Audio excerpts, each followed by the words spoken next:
wakati huu mambo jinsi yanavyoenda sije kaonekana kila anayemkosoa Lissu ametumwa. Huenda kuna wengine wana nia njema kabisa kwa ajili ya kuijenga Chadema. Yaani mimi naamini Skawa sio kila ambaye anamkosea Lissu ametumwa ama anatumika.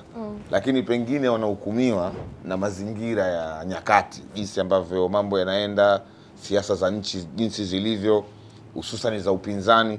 Kwa hiyo kila anayekuja kumkosoa Lissu anaonekana kama huyu vipi? Ingawa kwa Mchome ukiliangalia sakata tangu mwanzo huwezi kubeza nadharia ambayo watu wanaamini kama anatumika. Mbona kama hivi? Ukiangalia tangia mwanzo, ukiunga dots. Mwanzo kulikuwaje Zungu? Mwanzo kulikuwaje? Yeye kuanzia mwanzo ukisikiliza jinsi ambavyo anazungumza na kuongea, amekuwa akiukosoa uongozi wa Tundu Lissu kwa maana ya kwamba haridhiki na baadhi ya wajumbe ambao wameteuliwa kama tukua. Anasema kuna utaratibu ambao kufuata. Lakini unaamini kwamba utaratibu huo ulifuatwa? Kwamba anaongea uongo? Kwa CV ya Lissu sasa na professional yake, Lissu si mwanasheria by professional. Ana uzoefu mkubwa kwenye siasa. Pale kwenye hao wajumbe wa kamati kuu kuna katibu mkuu ambaye ni John Mnyika ambaye ana uzoefu mkubwa sana Chadema na kwenye hiyo nafasi ya katibu mkuu. Sawa, anakoseaje kutokufuata utaratibu? Sawa, hapo Zungu. Kwenye hiyo hoja. Mtu anajua anaweza akajificha kwenye uzoefu tunajiuliza kwa pamoja. Ndio hiyo sasa, kwamba mtu anaweza akajificha kwenye uzoefu, kwamba tuzungumzie kwamba Lissu anajua sana sheria na vitu vingine kutokana na yeye kujua. Na katibu mkuu alienaye pia.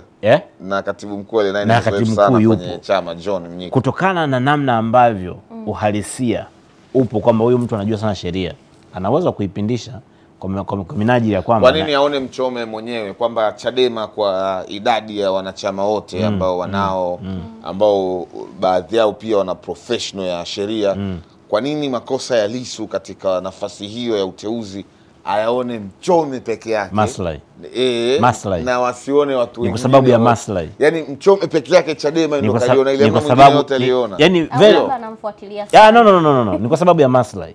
Huenda kuna watu ambao wana maslahi na Lissu kuwepo pale. Sio, umenielewa?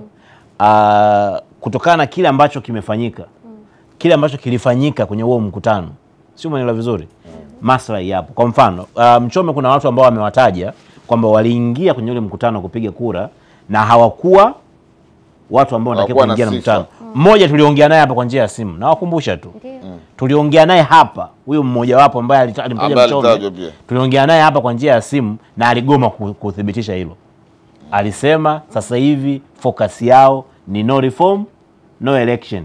Lakini kama kungekuwa na ukweli wa hilo jambo na uongo wa hilo jambo kaka, lingepingwa. Angekataa.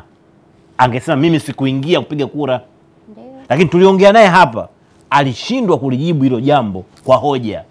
Kwa hiyo unataka kusemaje? Nimesema tu hivyo.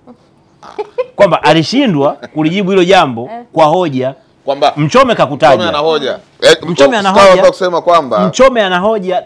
Na hii kitu niliongea kwa hoja yake anayo mwenyewe kwamba wana Chadema wote waoni.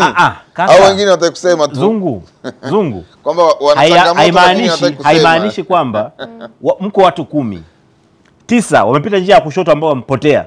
Wewe kwa sababu unapita njia ya kulia ambayo uko sawa, haimaanishi eti sababu mimi niko peke yangu niende kwa kushoto sababu wako wengi. Sio, unanielewa? Sio, unanielewa? Hata kama mimi naongea njia tunaenda Kanani ya mkono wa kulia, ila wengi wamepita kushoto, wanaamini na wenyewe ndo Kanani. Mimi naamini njia na ni kweli njia ndo sahihi. Napita peke yangu. Ndo Mchome. Sio, unanielewa? Mchome ana hoja ya msingi. Hata kama inawezekana tu changamoto ya Mchome ni muda. Yaani wa kuwasilisha anahukumiwa na nyakati.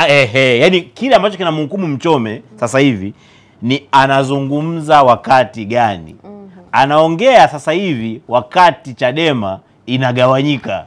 Kwa hiyo na yeye anaonekana ni mmoja wa watu ambao wametumwa kuja kuyafanya yale ambao wanayafanya. Ila Mchome ana hoja ya msingi sana. Na mimi niseme msajili wa vyama vya siasa kama ambavyo alizungumza awali kwamba hoja ya Mchome wanayo na wanaifanyia kazi.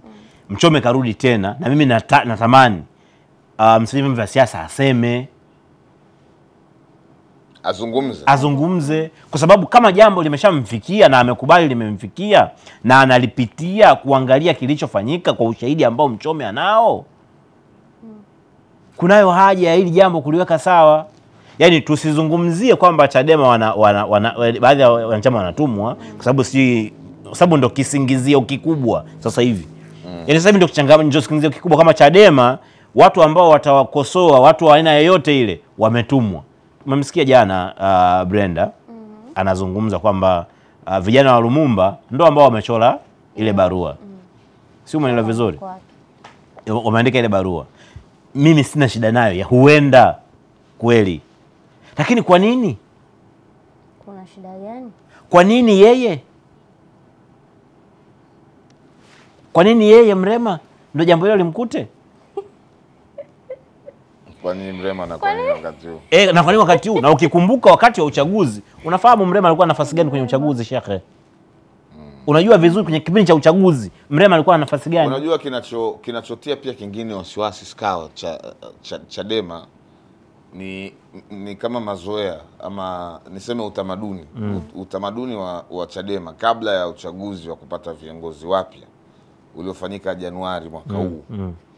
Hatukuzoea wanachama wa Chadema kumkosoa mwenyekiti wao. Hatukulizoea hilo.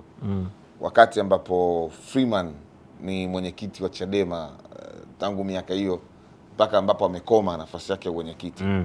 Ukiangalia trending ya yeye kukosolewa ni utapata ndogo mno ukilinganisha na Tundu Lissu ambaye ameanza uongozi ambaye labda hapo kwa sababu kama nani amesema hivi kwamba Tundu Lissu yeye kazi yake watu wakitoa maoni wanachama anawajibu ovyo, tofauti na ambavyo alikuwa anafanya Freeman. Ndio nasema utamaduni wa Chadema ambao tumeuzoea si wa kumkosoa mwenyekiti hadharani.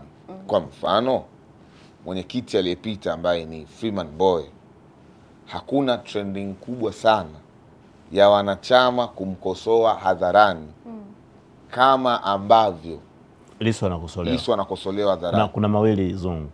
Kuna mawili. Moja ni mapokeo. Hiyo pia inatia wasiwasi.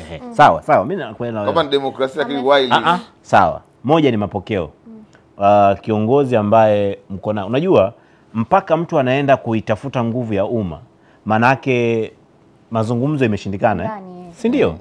Kama ambavyo Chadema sasa hivi wanaenda kuwashawishi wananchi kwa ajili ya kupinga uchaguzi au kufanya reform kwenye tume ya uchaguzi, ni kwa sababu mazungumzo ya kawaida ya ndani yameshindikana. Kwa hiyo mpaka tunawaona sasa kina Mchome wanatoka means mazungumzo ya kawaida ya ndani yameshindikana. Hilo ni la kwanza. Lakini la pili, mabadiliko.